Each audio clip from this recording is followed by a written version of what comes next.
Plains first news in high definition. This is KCBD News Channel 11 at 10. Said somebody was in there and the door's locked. You got to do something to get it open. And we opened it up. An elderly woman is trapped in her burning home and a man comes to the rescue. Good evening and thank you for joining us. Yes, an elderly woman is lucky to be alive thanks to the heroic efforts of a stranger.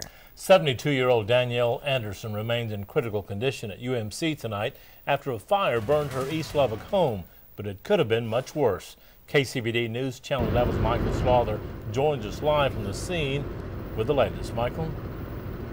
Well, Karen and Abner, if you would just take a look behind me, this is the home that Anderson was rescued from earlier this afternoon. If you look here on her front lawn, you can see some of the items that were obviously burned up in that fire this afternoon. But just a couple hundred yards away is Dunbar Preparatory Academy. That's where the hero in this case, Jason Skelton, actually works. He says he was on his way to work when he saw the smoke coming from this house here behind us, and that's when he sprung into action. The door was locked. And so what we did was kicked in the door, saw the lady on the floor a few feet in, and ran in and grabbed her and pulled her out. By the time first responders arrived at the burning home, Dunbar Administrator Jason Skelton and another man already had 72-year-old Danielle Anderson out of the house. It's not about me, it's about protecting the people that you live around and that you work around. Actually, he did not know this person was related to someone at Dunbar. It's Skelton's first week at Dunbar. Little did he know the woman he was saving was the mother of his school's band director. All week we've been talking about our character here at this school, and one of them is integrity, and you see something, you do something, and it just happened to be my turn.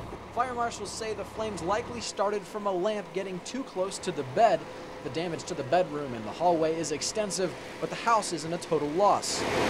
As for Skelton, he insists he's no hero, just a man who was in the right place at the right time. So I'm happy, but I want to know how she's doing. I don't know how she's doing yet, so if we can get a happy ending, that would be the greatest thing.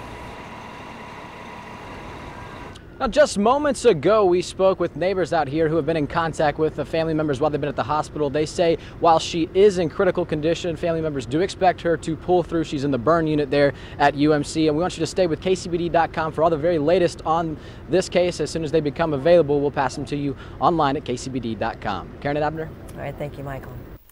Also, one man is in the hospital this evening after he was hit by a truck at an auto auction this morning. The man was at the Lone Star Auto Auction on East Slayton Road when he was hit by a dually around 10:30 this morning. We know he suffered serious injuries to his right leg, but authorities have not said how it happened that the man was hit. His name has also not been released. Well, tomorrow is the big day for Lubbock's Health Department as the City Council meets to discuss its fate. As of right now, after August 31st, immunizations are expected to be subcontracted to local clinics, but the council has not selected any yet, so that means there will be a gap in immunization services between August 31st and September 8th. Councilman Todd Klein says the council needs more time to look at this issue, so he is suggesting a moratorium. 60, 90 days is not too much to ask, and it probably will best facilitate the concerns of just simply the process management, and it'll also, I guarantee you, allow us as a community and as a council to look clearly at the issues at hand. The City Council meeting tomorrow is open to the public. It starts at 7:30 a.m. And the possible closure of the city's health department, along with a proposal to cut back on city bus service, is raising the question, would you pay more taxes to keep these services going? Well, we took to the web to ask you, the viewer, that very question, and as you can tell, it is a close one. 55% say yes, they would pay more taxes to keep these services running, but 45% say no, they would not. You can also always join our web poll yourself or catch up with the very latest news at kcbd.com. But if you would like to debate that issue instead, then you can join the discussion on KCBD News Channel 11's Facebook page. Today, a federal grand jury convicted a Lubbock man of running a child prostitution ring out of several area hotels. 25-year-old Chance Lamont Pringler was found guilty of sex trafficking of a child. Pringler had been posting online ads advertising a minor's prostitution services. Undercover authorities caught Pringler at the Overton Hotel back in March. He was arrested with two females, one 18 years old, the other 16. Pringler has not been sentenced yet, but he faces up to life in prison and a $250,000 fine. With school back in session, every driver needs to be more conscious now of the reduced speed limits in school zones. But one brand new school in Friendship ISD doesn't even have those school zone signs up yet. And as KCBD News Channel 11's Abby Reed found out, heavy-footed drivers are using that to their advantage. Abby? Well, Karen and Abner, New Heritage Middle School opened their doors on Monday, so their school zone signs haven't even been put up yet, but the speed limit is still 30 miles per hour.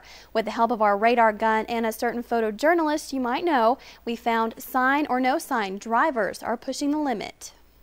Along the open road of Iola, the only signs warning of children are these. So no school zone means the speed limit here is 30 miles an hour. But many times you see people traveling 50, 60 miles an hour on the street. Ron Bridges lives down the block, and he says he's clocked drivers busting the limit. Let's see if this thing still works. Knock the dirt off of it. So with the help of this fella, photojournalist John Barry, I've been in retirement. we decided to see for ourselves. 31. And sure enough, He's got honked at. 31. It is 30 though. speeder 41. See?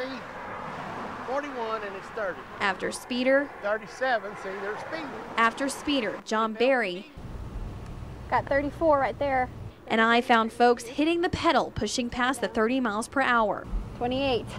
Friendship ISD says they're currently working with the city of Lubbock to get up the proper signage, but Bridges says he's not convinced. The school's been being built for 2 years. That should have been put in place a long time ago. But in the meantime, school officials ask drivers in the area to slow down. Iola's been here for a long time. Heritage hasn't. Really pay attention to the signs that are up right now. 30 miles an hour, even right now, is the speed limit. 14. Good job, Mr. School Bus. And even speed zapper John Barry appreciates those who obey the law. Good job, Mr. School Bus. Here's one. He's still good at it. Well, we're told the city is working to conduct studies to determine which areas near the school have the most need for the proper school zone signage and new speed limits. Karen and Abner. Thanks, Abby. I think that's the most fun John Barry's had in a long time. Yeah, it was fun. Also tonight, a Texas Tech security issue has been solved by going green. Earlier this year, solar-powered street lights were installed at the pedestrian bridge over the Marcia Sharp Freeway. That's near the Ronald McDonald House. Students, especially the girls, were complaining that there was no light on that walkway, and they were anxious about being approached by strangers. So Tech decided to go green while fixing the problem. These are pretty unique. They last a long time. You don't have to replace a bulb for about 15 years.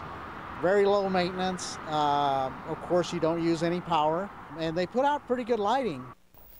Morales says the lights will also come in handy during football games when fans use the bridge to cross Marcia Sharp. And it's also helping save Texas Tech more than $600 a year on energy costs. And the sun providing lots of power, not much problem with rain clouds out there. That's absolutely true. We'd love to have some rain, wouldn't we, anyway? Let's go to John. Now, we've had triple-digit temperatures for, what do you say, 100 days now? No, 40-something. I keep thinking, feels like I keep thinking 100, but it's 40-something. And John, any rain out there? As a matter of fact, there is some rain out there, and I'll mention it's 44 days now today in Lubbock and 56 in Midland, believe it or not. But we do have some rain to look at, trying to edge now in the extreme northern areas of the South Plains.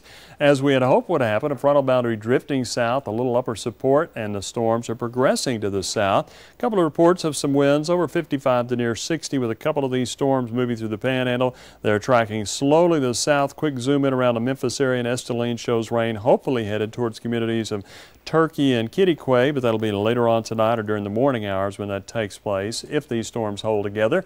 A quick look right now just at temperatures, showing the frontal boundary has not impacted temperatures yet, but hopefully tomorrow, Karen and Abner, we might see a slight drop in temperatures here. All right. Thank you, John.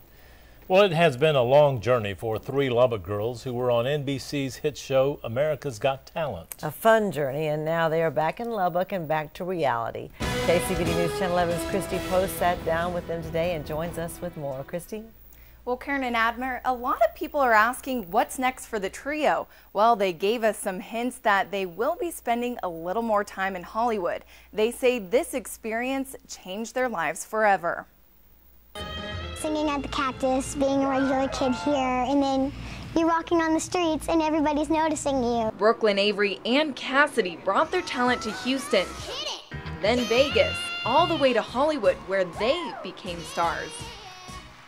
people do your hair, your makeup, pick out your wardrobe. The wardrobe. They were known on the show for their chipmunk voices. In fact, they met the star of Alvin and the Chipmunks in LA. I'd love to be on Alvin and the Chipmunks because it's my favorite movie. Surprisingly, they didn't get to meet all of the judges behind the scenes. At one point, though, the trio did meet Judge Howie Mandel. He doesn't like them, so I was like, I need to hug you. Wait. I can't. No, I can't. But he gave us knuckles. Shortly after, the run on the show ended twice. The second time, we were also really sad, but at least we got a second chance. Yeah. Now they have bigger plans and say they might make one more appearance on the show, so you will just have to keep watching. We're hoping that Disney will call us in a couple of days, and so we can be on Disney because we want to go so bad. The girls are back in school and say all of their classmates recognize them from the show. They're hoping to have a record deal or maybe even a concert in Lubbock. Karen and Abner. All right, thanks, Christy.